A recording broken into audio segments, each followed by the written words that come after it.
Next up is Kyle Fredrickson with the Denver Post, followed by Gina Mizell. Hey, Deandre, before the game, Jokic had mentioned that you were a guy who's given him trouble in the past defensively.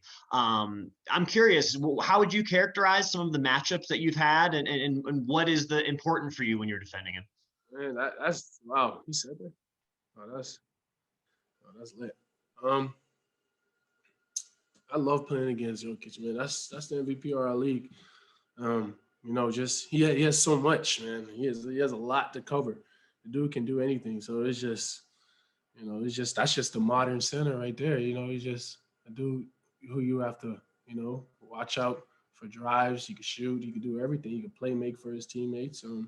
Just coming every day in and out, just learning what he loves to do and just competing, man.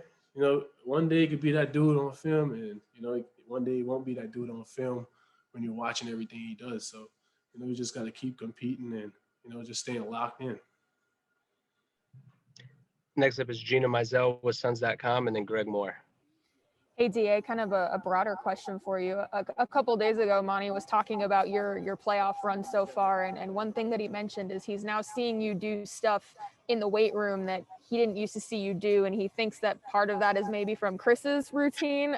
Can you give us an example of something that he's taught you in the weight room or something that you're doing now alongside Chris that maybe you weren't doing last year or previously in your career?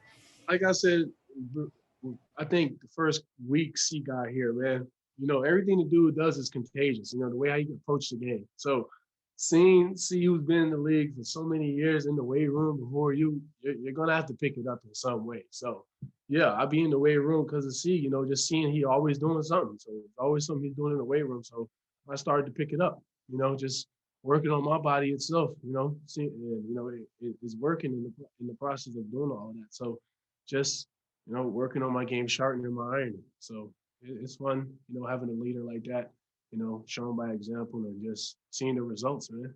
It's lit. Next, we go to Greg Moore with the Arizona Republic, and then Melissa Rowland. Thanks, Palm. And DA, good to see you, man. Greg Moore, Arizona Republic. And dude, what's it feel like to be in one of those runs, like that late third quarter run? You're, like Dwayne said, 43-14. It looks fun. It looks like you're enjoying yourself. But what does it feel like to be you in that moment? I don't know. It's so hard to embrace that moment, knowing the task at hand. That's a great team. So we're not trying to get happy on the farm.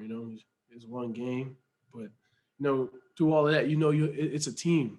This is a real team that we have here. A lot of great guys, and all that stuff and the relationship that we have, it leads on the court, man. And you guys can see it. We play together. We play as a unit, and it's just togetherness. That's our play for real, togetherness, and it shows, and it's something I would die for real, playing on the court. Got time for a few more. Next is Melissa Rowland with Fox Sports, and then Nicole Jarina.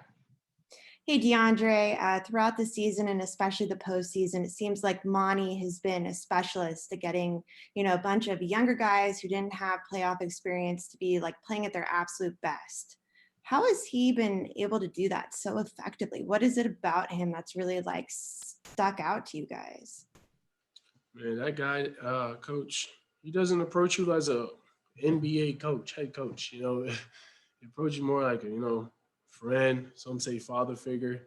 He teaches you so many things away from basketball, and you create this bond and chemistry where, you catch yourself coming to him for advice about anything, and, that type of stuff builds on the court, and now you want to play as hard as you can for this dude and for this organization. So that's the type of thing it is, dealing with Monty, he just knows the game. He's very, very flexible with his players.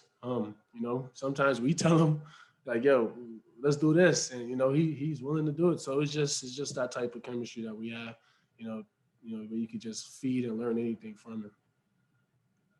Final two questions are Nicole Jarina from Puerto Rico and Catherine Fitzgerald. Hi, DA. Congrats for the win. How important was for the team the way Michael Bridges showed up in the third, and how much impact has been the support from the fans through the playoff?